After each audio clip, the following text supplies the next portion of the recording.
চাঁচল বিধানসভায় কংগ্রেসের আভ্যন্তরীণ বিদ্রোহ চরমে উঠল। প্রার্থী বদলের দাবিতে টানা 7 দিন চলা ধর্ণা তুলে নিয়ে নির্দল প্রার্থী হিসেবে লড়াইয়ের ডাক দিলেন বিক্ষুব্ধ নেতা আনজারুল হক জনি। সোমবার তিনি মনোনয়ন দাখিল করবেন বলে জানিয়েছেন। অন্যদিকে একই দিনে কংগ্রেসের অফিসিয়াল প্রার্থী আসিফ মেহবুবেরও মনোনয়ন জমা দেওয়ার কথা। গত 29 মার্চ প্রার্থী ঘোষণার পর থেকেই চাঁচলে কংগ্রেসের একাংশ ক্ষোভে ফেটে পড়েন। বিক্ষোভকারীদের অভিযোগ, নিচুতলার কর্মীদের সঙ্গে আলোচনা না করেই প্রার্থী নির্বাচন করা হয়েছে। এই কোন্দল ও আনজারুল হক জনির নির্দল প্রার্থী হওয়ার সিদ্ধান্তে চাঁচল কংগ্রেসের ভোট ব্যাংকে বড়সড় ধসের আশঙ্কা করছে রাজনৈতিক মহল।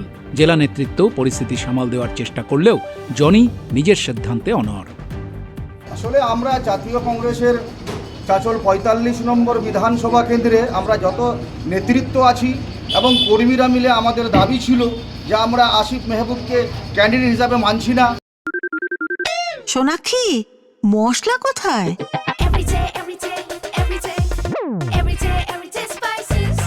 এভরিডে মশলা, দেশের স্বাদ।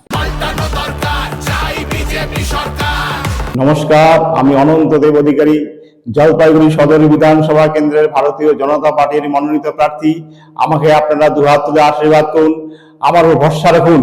আমি কথা দিচ্ছি, জলপাইগুড়ির সার্বিক উন্নয়নে কখনো কম্প্রোমাইজ করব না এবং আপনাদের পাশে সদা সর্বদা পাশে থাকবো।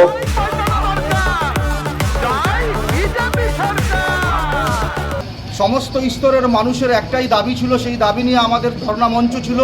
কিন্তু একটাই দুঃখের বিষয়, আমরা 8 দিন ধরে এই ধর্ণা মঞ্চে আছি। জেলা নেতৃত্ব বা এখানকার ব্লক নেতৃত্ব আমাদের সাথে অব্দি কোনো যোগাযোগ করলো না বা আমাদের সাথে বসার চেষ্টা করলো না।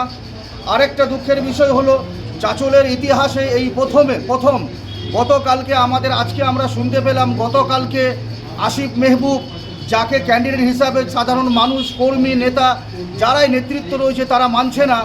ওরা কোনো ফ্ল্যাগ ফেস্টন ছাড়া 2জনকে নিয়ে সাথে নিয়ে কালকে নমিনেশন করেছে। এই খবরটা জানার পরে, যখন উনি নমিনেশন করে নিলেন, এই খবরটা জানার পরে আমরা আজকে বাধ্য হয়ে আমরা জেলা নেতৃত্বের কোনো আশ্বাস না পেয়ে আমরা আজকে এই ধর্ণা মঞ্চ তুললাম। আমার নাম মোহাম্মদ রায়হানুল ইসলাম।